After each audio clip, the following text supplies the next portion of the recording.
Ano ba ang ibig sabihin ng focus? Ayon sa diksyonaryo, focus is to give full attention to someone or something.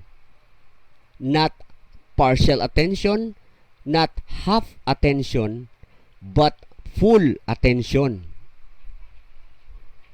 Maraming tao ngayon ang nakikinig lang, ngunit hindi naman marunong umintindi at umunawa. Iyan ngayon ang malaking problema sa komunikasyon. Ano ang dapat gawin para malutas ang problemang ito?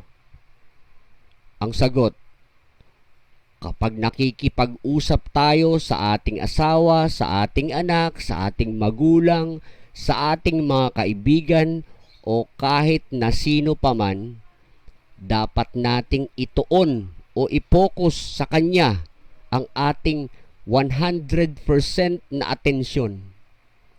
Sa ganoong paraan, masasanay ang ating kamalayan na mag-focus.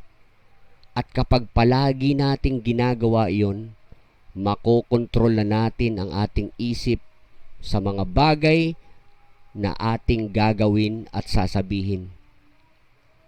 Tandaan mo ito, kaibigan.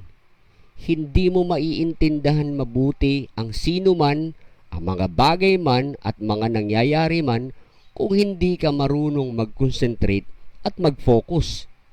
Ito lang ang paraan para makontrol mo ang iyong isipan.